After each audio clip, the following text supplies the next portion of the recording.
Steve Forbes, chairman and editor-in-chief of Forbes Media and former presidential candidate, is in focus now. Steve, this feels like we are running around in circles. What is the president trying to do? The president's trying to have it all ways. His whole thing on vaccines is very confusing.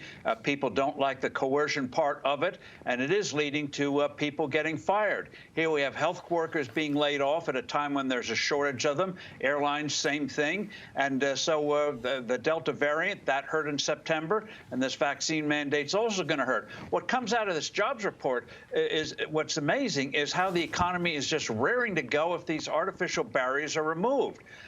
If you look at the household survey, which better hits small businesses, hitting what small businesses are doing, the job creation was actually 526,000. The big decline in jobs came not in the private sector, which was up over 300,000 in September, revised another up 100,000 for July and August. The big fall off was in government workers. That is especially in the schools with these crazy mandates, people confused about what they can and cannot do. So these are government-inflicted report, not something about the natural health of the economy, which would heal quickly if certain things were not stupidly done. Be blunt about it. That is so fascinating. So what you're saying is that President Biden effectively is getting his own workforce fired. I mean, those are the people that he can control in the government, right? Yes. It's mind-boggling. Huge companies like IBM and American Airlines are now already warning their employees that if they are not vaccinated by November 24th, that's their deadline, they will be fired. IBM, and they don't even take into account people who've had the disease, where the immunity is better than the vaccines. This kind of one-size-fits-all blunderbuss from the top, very destructive, ultimately. So, Steve, I just looked it up. IBM is the 7th largest company in the nation. I mean, they hire a whole lot of folk. And we know that small businesses hire upwards of 66% of the American workforce. And they're hurt by this because they have to hire literally their own vaccine czar to figure out who's vaccinated and who's not for their customer base, like in New York, and also their employees. What is this going to do to the price of things? Well, what it does is artificially raise costs. We have costs rising because the Fed is printing too much money, which will avalanche the economy next year when they stop the gimmicks from preventing it this year, which they'll run out of. And but they just artificially the whole thing of the breakdown of the supply chain from COVID. One, economists and experts underestimated grossly what happens when you shut down the whole global economy. You don't turn it on like a light switch or a faucet. So that takes time. But then they keep adding these artificial barriers, which stand in the way, raise costs, and that's going to hit the consumer, which will hit the economy. Connect the dots. Hello. I know, it seems so basic, and of course you're so great at explaining things. It just kind of makes you even understand it to the point like you want to call the White House and say, what don't you get? But we can't do that. Anyway, meanwhile, Democrats we can try, are no closer but then they'll send to... the FBI yeah, on we us. could try. But only because we're parents. Democrats are no closer to a deal on the spending bill. And you know, Biden is his whole agenda in peril now. Progressives saying that they are willing to negotiate, but they want a higher price tag than some moderates. I mean, a lot higher. And one of the holdouts is Arizona Senator Kyrsten Sinema.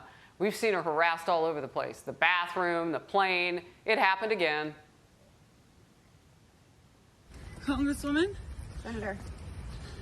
Senator Sinema, would you please tell the majority of Americans who support Build Back Better why you won't vote for it?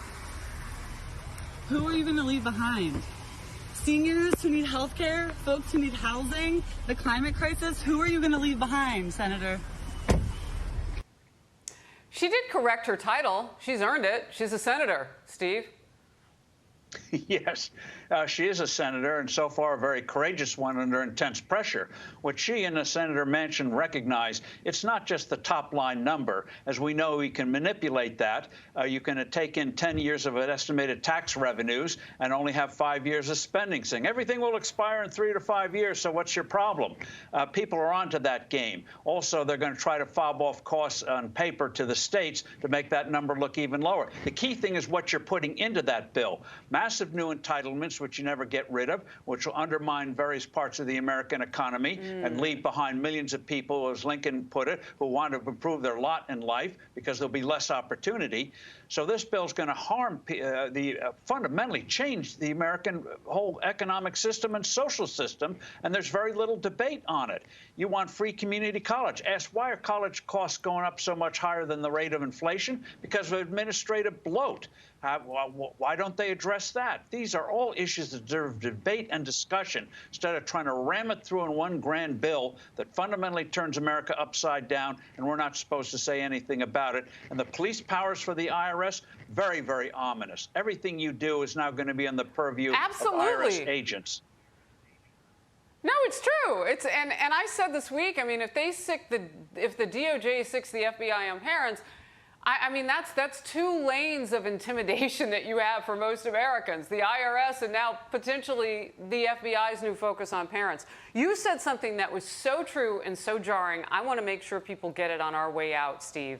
And that is that entitlements rolled into a huge bill like this, you never get rid of them.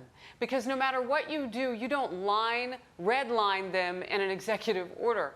Like, nobody goes, if they're even reading them the first time, these bills, nobody goes back through and says, you know what, on page 2,550, let's redline that one entitlement.